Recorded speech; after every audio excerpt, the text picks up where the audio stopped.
भानु प्रताप जी, मैं आपके पास आते हुए, ये पुलिस के सामने क्या बड़ी चुनौती है। शाइस्ता परवीन को 2 महीने हो गए, अब तक क्यों नहीं वो गिरफ्त में आ पा रही है। ना गुड्डू मुस्लिम पकड़ा जा रहा है, ना शाइस्ता परवीन के बारे में जानकारी निकाल पा रही है पुलिस। क्या चुनौती है उसके सामने? देखिए, पुलिस के सामने सदैव ही एक ही चुनौती होती है, और वो कि कोई भी अपराध अगर घटित होता है तो उसका अनावरण करना, और जो अपराधी है उसको जल्द से जल्द, शीघ्र कानून के शिकंजे में लाना। इसके अलावा कोई दूसरी चुनौती नहीं होती है। इस अपराध में भी पुलिस के सामने यही चुनौती है। और पुलिस प्रशासन ने SITs बनाई हुई हैं, STF भी बनाई हुई, और जितने भी संसाधन है पुलिस विभाग के, सब इसमें झोंके हुए हैं। जहां तक शाइस्ता परवीन के ना पकड़े जाने का प्रश्न है, तो ये आप भी जानती हैं, हम भी जानते हैं, विवेचना में इस प्रकार के अपराधियों का कभी कभी डाल डाल पात पात का रहता है। महिला होने का एक और भी पुलिस के सामने चुनौती हो जाती है कि वो किनके बीच में किस तरीके से पर्दे में रह सकती हैं, जा सकती हैं। लेकिन आप अगर दृष्टिपात करें अब तक की प्रगति पर, तो गुड्डू मुस्लिम को पकड़ने में मुश्किल से कुछ ही मिनटों का अंतर था। मेरठ में जब STF पहुंची थी और गुड्डू मुस्लिम वहां से निकला था, इसी प्रकार दिल्ली से भी।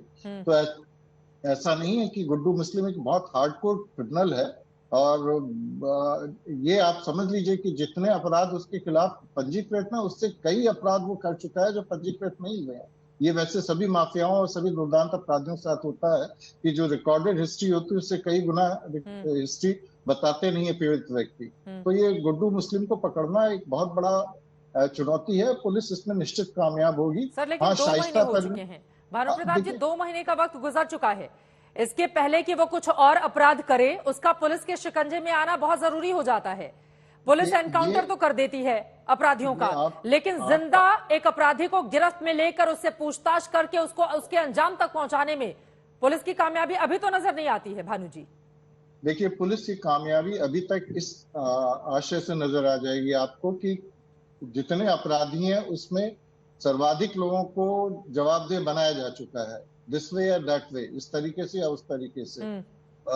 लेकिन कुछ ऐसे अपराधी हैं जिनके खिलाफ अभी कार्रवाई करनी है। अच्छा, चैलेंज और दुगना हो गया है। एक तरफ उमेश पाल के हत्याकांड के अपराधी शाइस्ता परवीन या गुड्डू मुस्लिम या और जो लोग हैं उनका है। दूसरी तरफ ये 2 आरोपियों की जो दिन दहाड़े हत्या कर दी गई 3 आरोपियों द्वारा, तो इस अपराध को भी अनावरण करना है। कौन हैंडलर है, कौन इसके पीछे है। FIR में 3 लोग आपने तो बहुत बड़े बड़े अपराधियों को हैंडल किया होगा। एक और सवाल का जवाब दे दीजिए, उसके बाद मैं बाकी मेहमानों के पास जाऊंगी। आखिर ऐसी कौन सी वजह है, सरेंडर की खबरें तो आती हैं लेकिन सरेंडर वो करती नहीं है। उसके कुछ पुराने वीडियो भी वायरल हो रहे हैं, लेकिन वो कहां है, कोई जानकारी उसके बारे में नहीं मिलती है। सरेंडर करने से किस बात का डर है शाइस्ता को?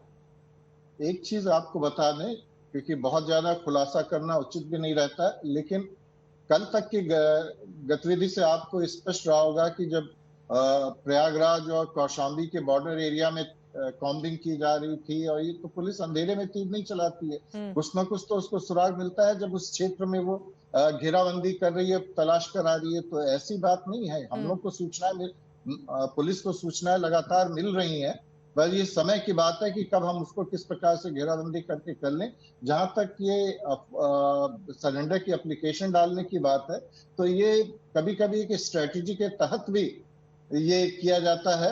मैं इस केस के लिए नहीं कह रहा हूं, लेकिन मैं एक अनुभव के आधार पर कह रहा हूं कि इस प्रकार का एक अफवाह, इस प्रकार की रूमर उड़ा दी जाती है अपराधियों द्वारा कि हम सरेंडर करने जा रहे हैं, और पुलिस का ध्यान उस तरफ भी चला जाता है, और जिधर गिरफ्तारी का रहता है उधर से थोड़ा डाइल्यूट हो जाता है।